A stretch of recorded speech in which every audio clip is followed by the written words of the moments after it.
Did you hear that? No. It was my stomach growling. Oh, no, right up in your tits. Right up here. The tits of your stomach. My stomach tits. Oh, I felt it right in the tit of my stomach. It's like, ooh.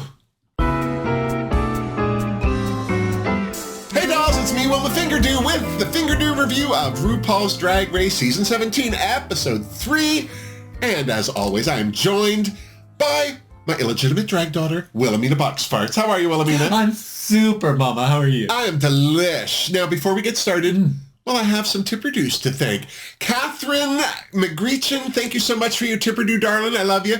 Also, Pauline Moriarty, you're a sweetheart. Thank you so much. Pauline did the YouTube thanks button, and Catherine did the old school link for my PayPal in the description box down below. Shut your face.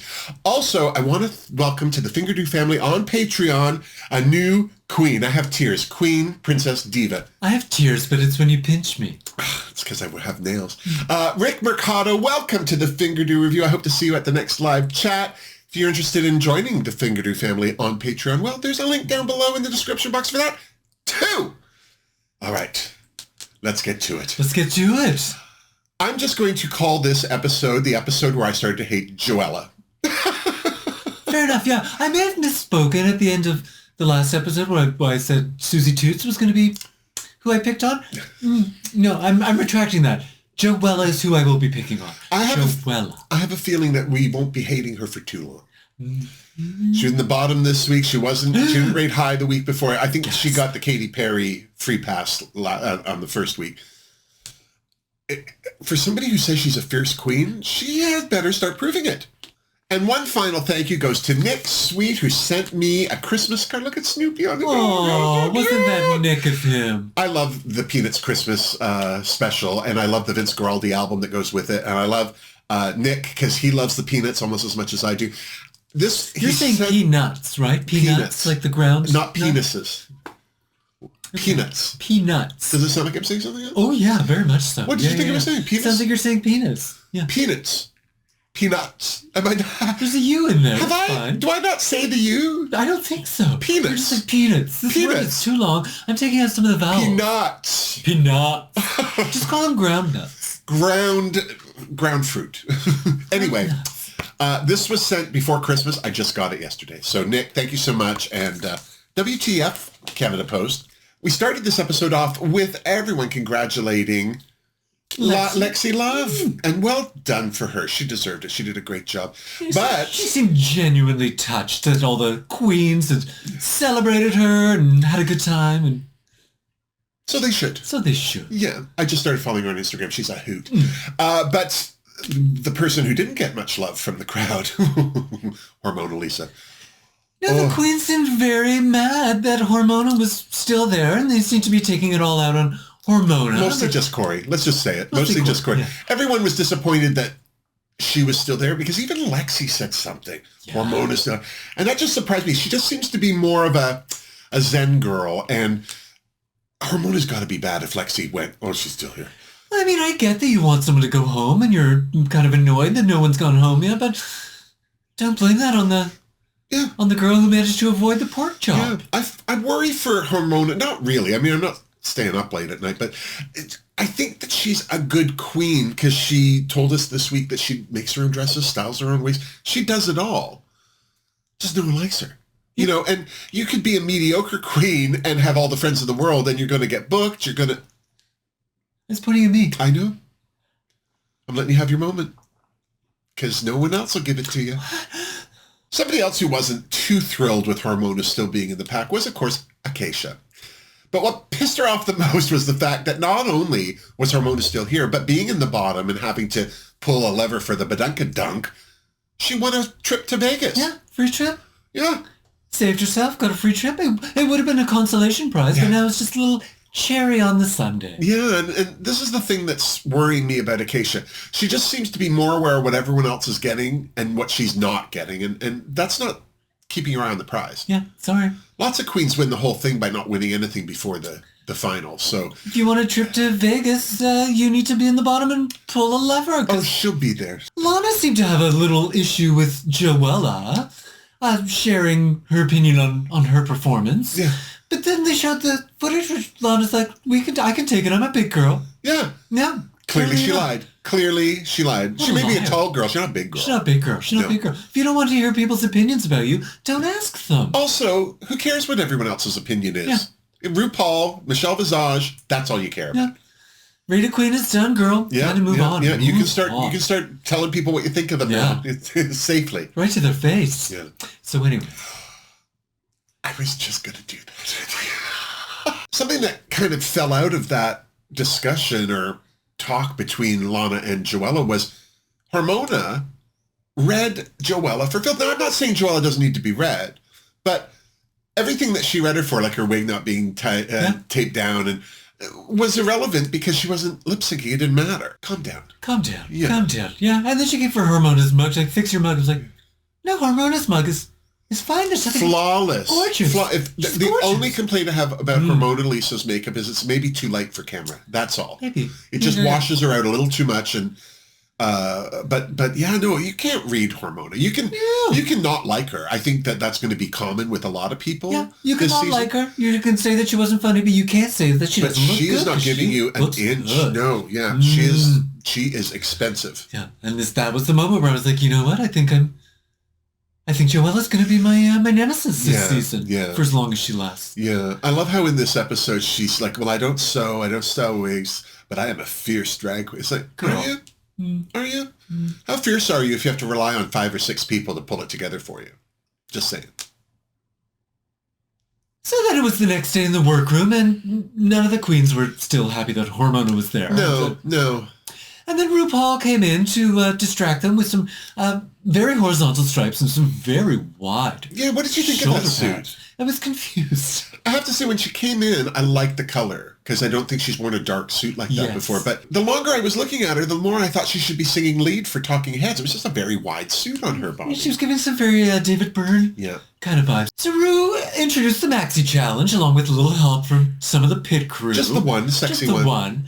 And a little help from Monopoly, who was sponsoring this episode. Yeah, 90 years that game's been 90 years of families fights, having fist fights halfway through, flipping the board. That's it. Nobody playing by the rules. No. Well, it was originally the woman who created it. It was called the Landlord Game. Yeah, it was a teaching. It was a cautionary tale on the perils of capitalism. The way you win is for everyone else to lose all their money. Yeah, you have to make people cry. If the family is fighting and crying on the front lawn, you played the game right. Boo. Yeah. So the queens all had to reach their hand into the community chest and pull out a card, and it might have been a property deed, or steal some money from another queen, or go to jail. Acacia went to jail, of course. Well, of course. I'm not surprised with that haircut coming. We saw that coming. And eventually all the queens had a property deed, and they were all divided into the colors, which was how they decided which fabrics they were going to be able to describe. Because there was a dollar value, and it was a small dollar value attached to each property. I mean, it was actually the value that is on the board. I thought that they would be doing an auction or something for fabric. Do you know what I mean? Like, why would the money be there? Because it's not... Usually when they win something in the mini challenge or something, it's like $2,500, or something substantial. But $300, $400, it was just minimal. And no, they just got to keep that money. Got some, so that's nice. A little ka-chings. That's dinner. Dinner and drinks. Din. So the 3 green queens were Joella, Anya, and Jules. The yellow queens were Acacia, Corey King, and Lydia B. The B stands for Butthole Collins. The red properties were Susie Toots, Arietta, and Lana Geray. Orange was rep by Lucky, Hormona, and Lexi Love.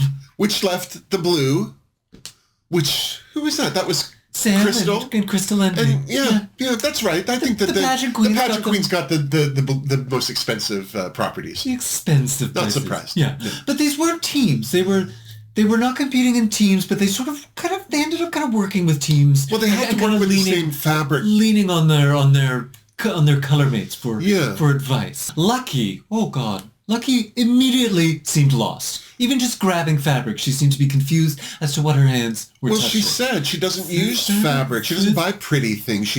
Paper, foam, and I think having actual fabric for a change threw her, which broke my heart because I was expecting her to be the best in this challenge just because she's creative. Do you know what I mean? But yeah, she didn't look comfortable or secure. You know who did look comfortable and secure? Team Blue.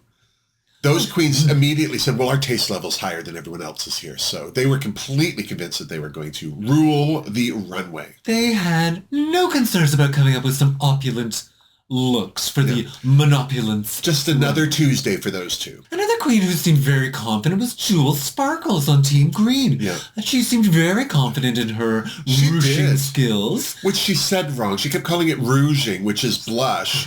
Ruching to ruche fabric is different, and it kept bothering me that she didn't know. Yeah, she definitely seemed very concerned about fellow Green Queen Joella's sewing skills or lack thereof. Yeah, I'm still, because it was T.S. Madison who said, why isn't everyone ready? How do you show up 17th season in and not know how to sew? Yeah. How do you know? All you need to know is how to sew one dress. You can make the same, if there's 3 sewing challenges, you can make that dress for 3. It's not going to look the same. But no, Joella, she's a fierce queen. She's a fierce queen to me. Fierce. Girl. As long as somebody brings her a dress, does a wig for her, and probably helps her into her shoes. Yeah. I'm just saying.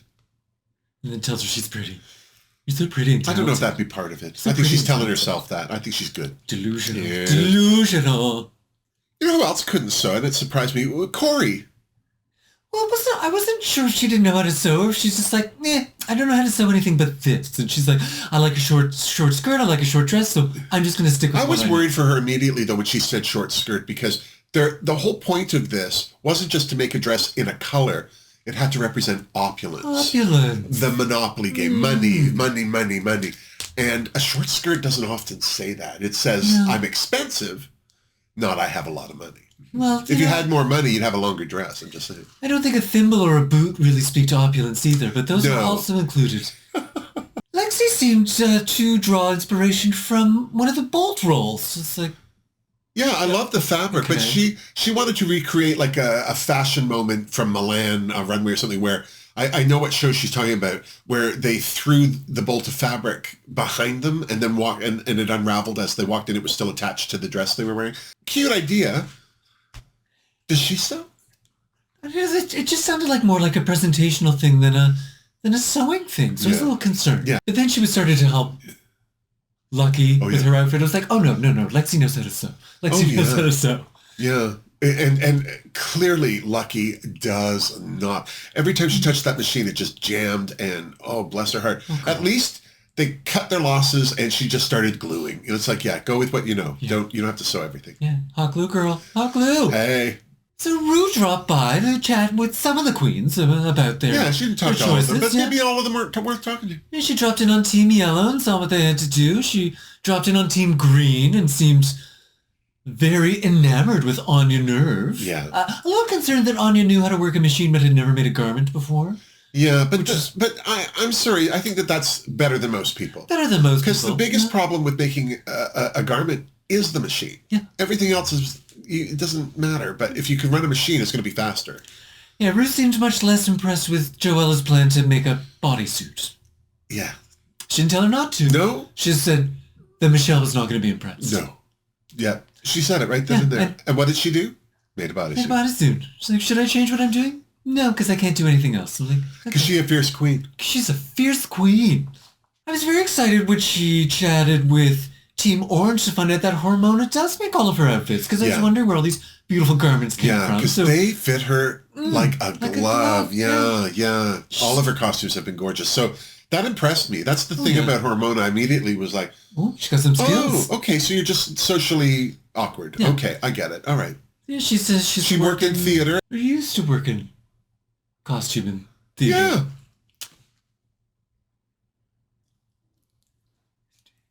See a lot of yourself in Hormona. No more talking. There's no more talking. Peas in a pod. No more talking. And then before Ru frigged off, she stirred the pot, didn't she? She had all the results of the rated queen. Gasp. So who rated who where? Who saw that coming? And not Lana and Arietti. There were a couple of queens that the minute they heard that were like, oh no. Oh no. But if you rated the queens honestly, you had nothing to be worried about. Yeah. Well, Arietti and Lana had something to worry about because they both voted each other into the top, even though no one else did. One thing that surprised me was Corey. She was a lot closer to being in the bottom than I thought she deserved. Oh, she was like second last on her week. I blame her runway. That was very close. Yeah. So I was like, ooh, I wouldn't be talking such a big game if I'd known that I almost came in last with Ramona. Yeah. Oh, girl. I loved how little Lydia was bothered. She's like, I don't care what you think. No. It's like, Crystal didn't like my performance. Well, I don't care. Yeah. Why do I care? Yeah. I don't care. Well, and then she and Sam was like, oh, you thought I was the worst? And she was like, well, no. Yes, she did. She actually did because she put you at the worst. It's like I just thought it was boring. But Lydia's an edgy queen. She's going to find that kind of pageant performance boring. It's gonna leave. I know I did. Yeah. Just saying. Other drama that happened in the workroom was Trimgate. Gas. Oh, my God. Anya Nerve got on Jules' nerves by taking some trim that she had clearly told her she was using. Yeah. But while her back was turned, rouging her fabric. Ruching the day away. Anya grabbed this trim and... was she wrong? Yes. Did it matter? No. Ultimately, no. Would it come back the next day in the workroom to haunt her? Yes. Absolutely, yeah. But we needed some drama for the television. Yeah. Speaking of drama, the next day, it didn't happen on camera, but apparently what happened was that Hormona Lisa had stoned her dress with her own. She had, I guess she brought a bag of stones. And like you do. Well, I'm surprised that she would have stones separate. But it's clearly said before they start the challenge, you can use your own hair and your own undergarments. Yeah. Everything else has to be used from the supplied materials. Yeah, I thought that was perfectly fair. Don't be mad at Lexi for pointing out to production, who should have been paying attention. Like, production should have been like, oh, no, you can't. No, they're too busy. So, they're too busy running around. Sorry. Yeah, Hormona came into the workroom as if someone had peed in her cornflakes and then just proceeded to pull stones off the dress. Just, man. I was worried when I saw her starting to pull the stones off because they were all hot glued on.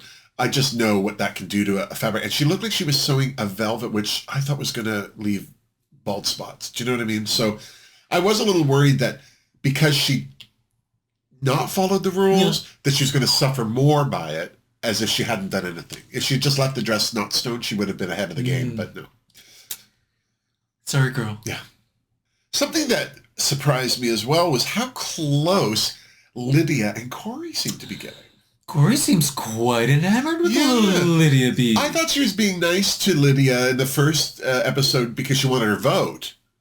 Do you know what I mean? For the talent show. But, no, they seem to be getting on like horny teenagers. Like a horny house on fire. Yeah. What I thought was cute was Lydia saying, oh, yeah, well, it's a nice distraction, but, if I get a little taste on the way to the crown, that's fine. That's fine. Yeah, I'm not going to let this distract me. Yeah. But Ariete and Jules were enjoying themselves in the chismosa corner. I learned a new Spanish word. Good for you. So they were chit-chatting and being gossipy and having a good time and reading all the rest of the girls to Phil. There was a bit of drama with Trimgate, which is completely unnecessary. Yeah, that came back up. Jules was mad, and rightly so. I would have been mad too. Yeah.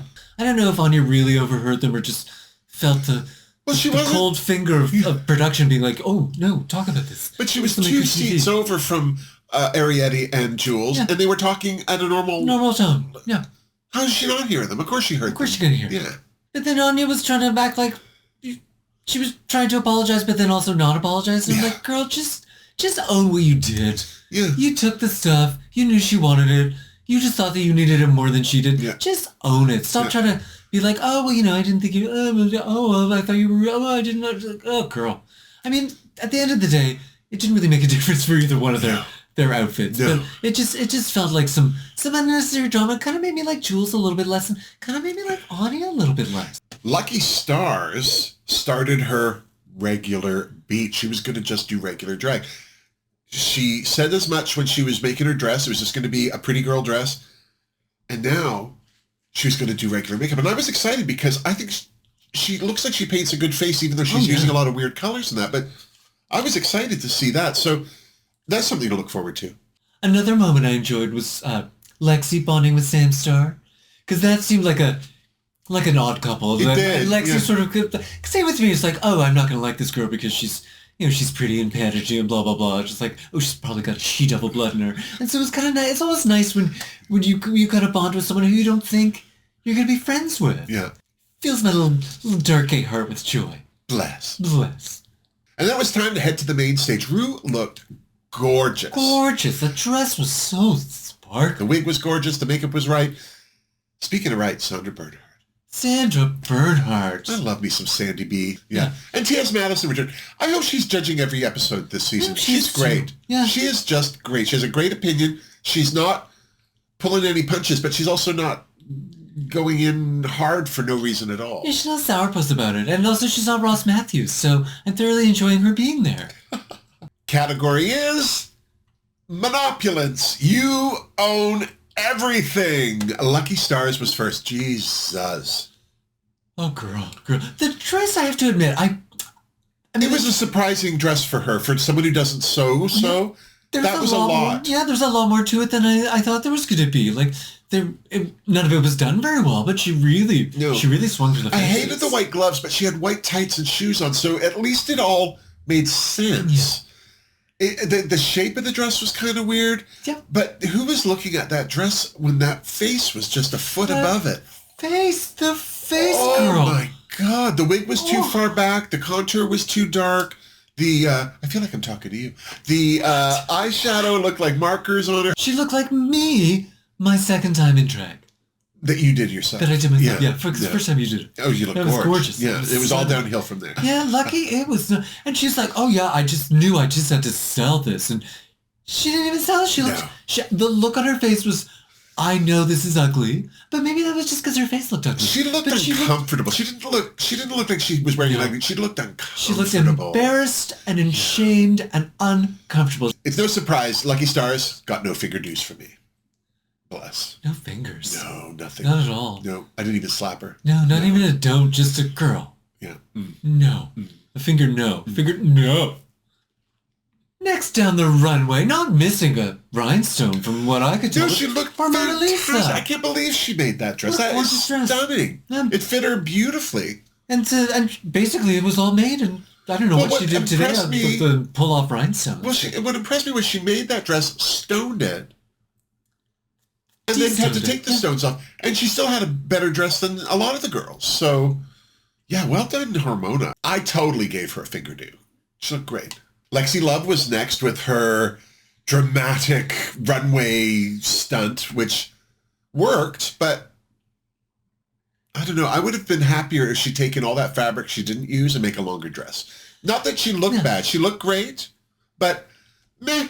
That's all. It was mediocre. Yeah, I wasn't getting opulence from it. No, not at all. No. Yeah, like it was a nice outfit. It was a cute outfit. She looked good in it. The bolt roll thing worked, but wasn't super impactful. I would have rather that she left that length, curved the end of it, and made it a train, and maybe trimmed it with something just to make it look more expensive. Because the fabric itself was nice, but yeah, I'm going to give her a Fingerdoo because it wasn't horrible, but it wasn't as opulent as it should have been. Bless her heart. Then it was time for the Red Queens to start hitting the runway. Starting with Susie Toot, dressed as Betty Boop, crossed with the Princess of Hell. She looked good. I thought she looked very vintage. If they had taken a picture of her in black and white, it could have looked like a photo taken from the 30s, because that was classic 30s costuming. Yeah, for someone who was really nervous about her sewing skills, she did a great job. She seemed to do a good job. I know, like, again, I just don't like her makeup. I just don't like it. It's the eyes for me. It just makes her look sad and like a little Huckleberry Houndy. Yeah. Like it all just... But I felt those eyes worked this costume better.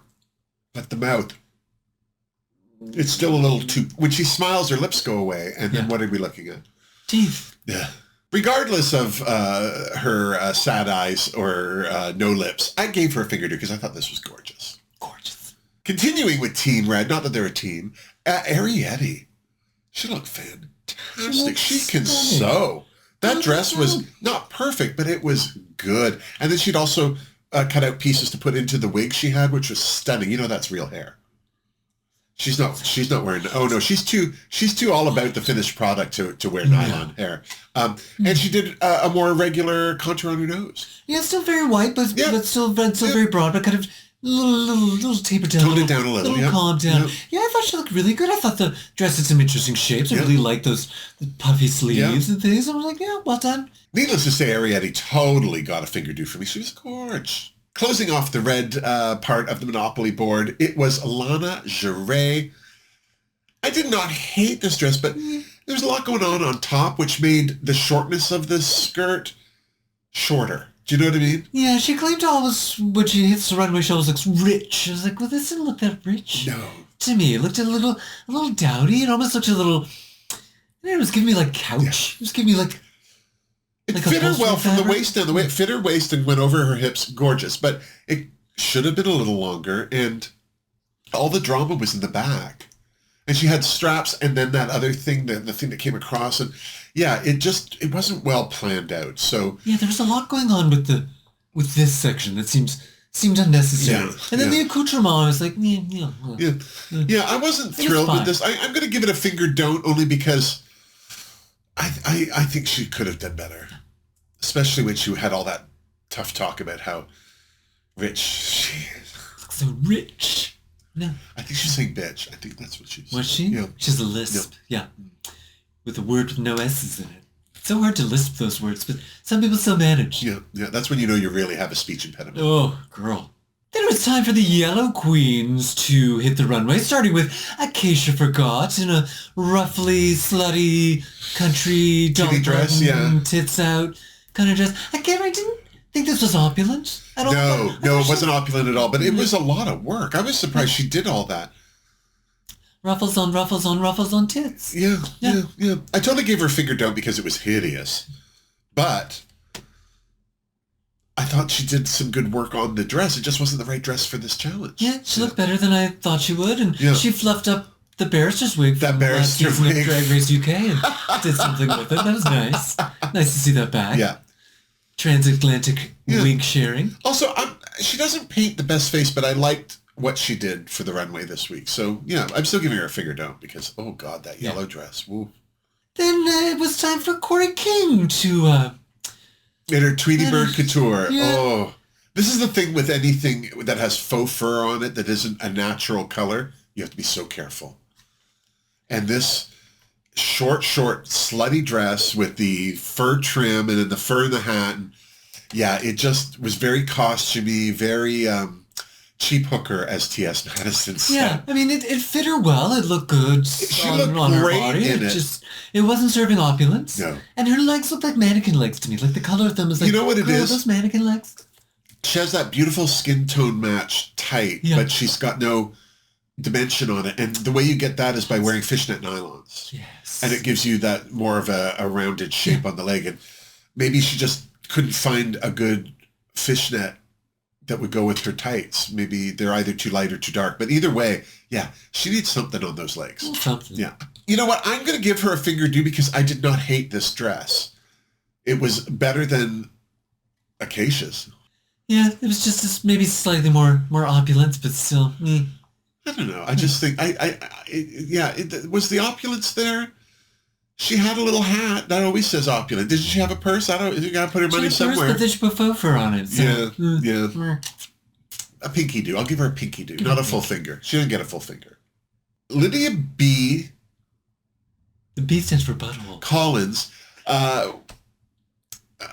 looked like a pile of laundry. It was just, there was no form. There was no structure. There was a lot of work that went into the fabric, but all that ruching. Oh, but it didn't. At least she knew how to say the word. Gee whiz! But it didn't. It's just kind of dumped it on herself. It's like she picked it all up out of the dryer and like just went out like that. You know, She's got a confusing aesthetic to me. It's like it starts as a dress and then she like Salvador Dali's it and then like half of it melts away, or she's got astigmatism or something. So it was very much on brand for what I'm learning to be her aesthetic, but it was very confusing. Yeah. I was very confused. Yeah.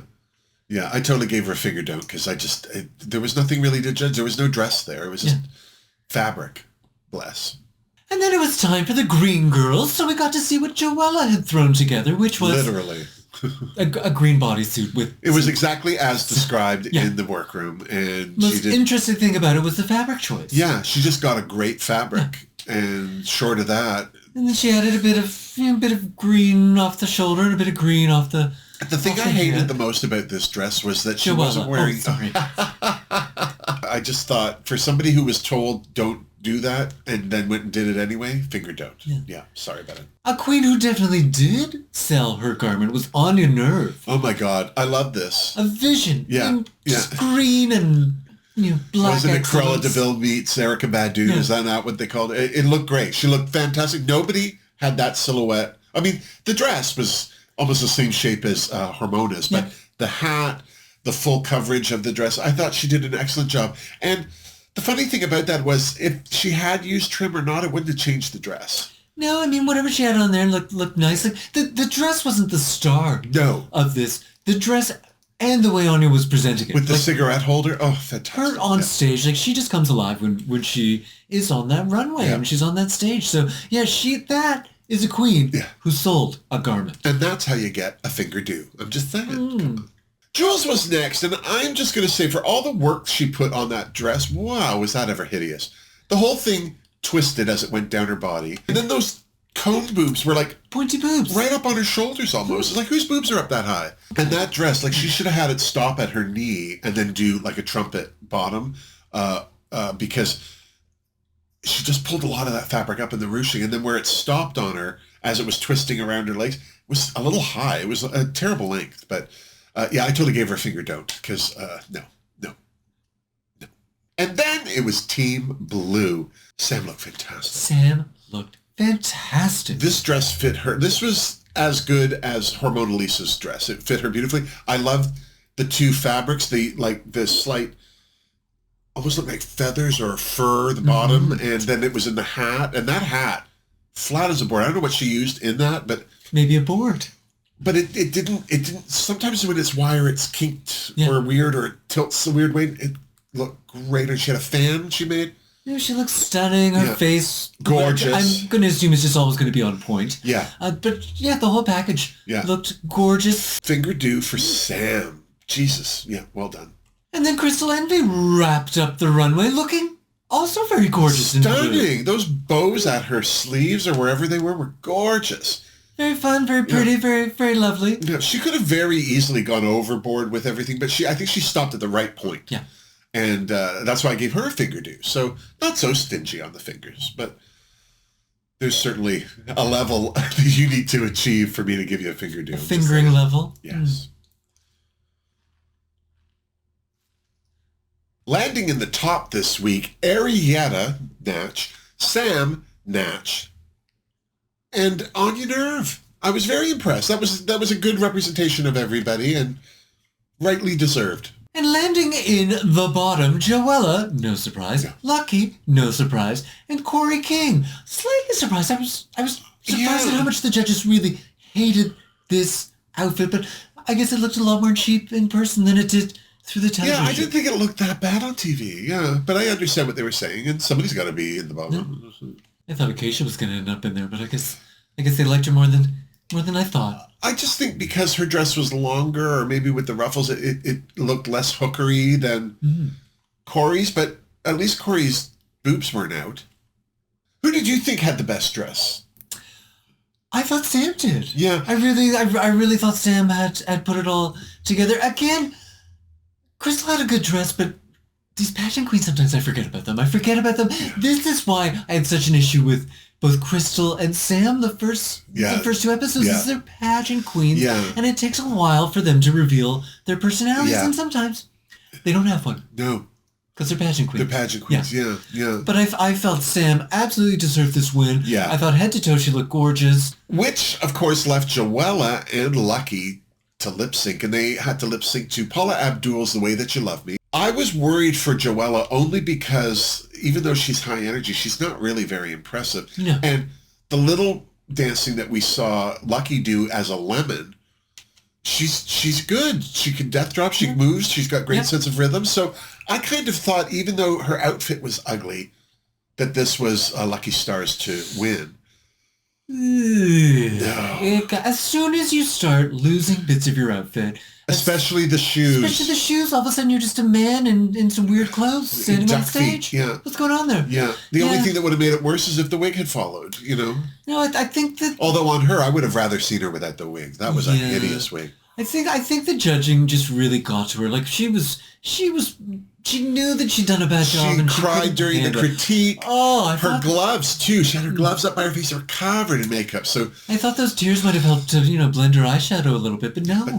No, still look like a sticker. No, and even though Joella did almost every move that she did in the talent show again. Yeah, Joella, I was like, I've seen all these moves. I'm not that excited. I mean, Lucky really was trying a lot of things, but just nothing. Nothing was working. I thought the smartest thing she did was get rid of most of her dress, but it didn't help. It did not. The shoes followed. She looked awkward. We knew what the dress looked like. We still had that memory. Yeah. So it wasn't a surprise to me that Joella shantaed, and it was Lucky Stars, who was the pork chop of season 17. The Badonka Dunk tank. Oh, that's right. The Badonka Dunk. This is the thing. When the Badonka Dunk came up, I was so surprised. Yeah. Oh, okay. And Michelle back up there because, well, you know. Yeah. But to me, it's just the chocolate bar with the golden ticket. That's right. Yeah. Except more involved. Production can control it more, because I don't believe for a second that any of those lovers are hooked up to anything. No, they're not at all. No. I think production is sitting back in the booth being like, do we want to keep her? No, we don't. Yeah. No? Okay. Yeah. Keep Michelle dry this week. No, is someone mad at Michelle? Okay, let's dunk her. Yeah. So sadly, Lucky pulled a lever. Nothing happened except her getting a trip to Vegas. Bless her heart. Well, at least she got something. Yeah, and I'm going to be sorry to see her go, only because I thought that she, being the most original queen, had a more original story to share with us, and she didn't. Bless her heart. Not done with Lucky Stars. No. I had a sense that I was going to start to get a little bored. Like I was like, I think she's going to give us the same thing over and over again, which can get a little boring. But I wanted to watch it. Yeah. I wanted to see Joella. I don't think is going to have any surprises at all. I think Joella's just going to be full of her own praises and bless her heart. But there you go. That is it. What did you think? Do you think the right queen went home? How are you feeling about Joella? Is there somebody else that's starting to get on your tits? Leave a comment down below. And while you're down there, don't forget to give this video a thumbs up if you liked it, and subscribe to my channel if you haven't.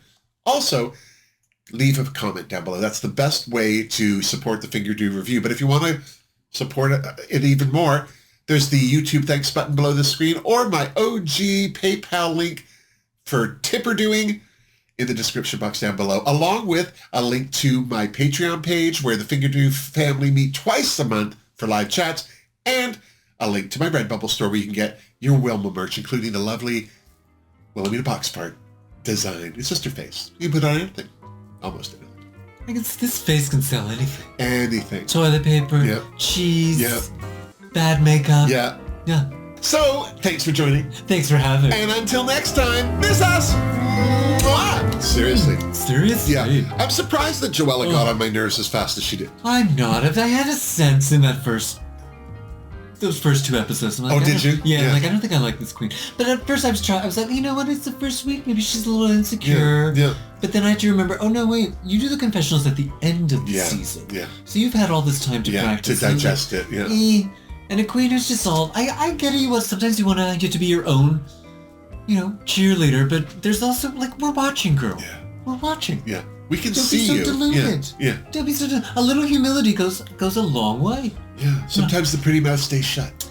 I don't mind some confidence, but there needs to be something behind it. You can't just be like, I'm fierce, and then show up in, bodysuit after bodysuit. So, I'll reserve judgment until next week. I may flip-flop. I may go back to Susie next week, but I think Joella... Well, Susie wasn't in it this much this week. No, which is, I think, why she escaped my notice. Yeah.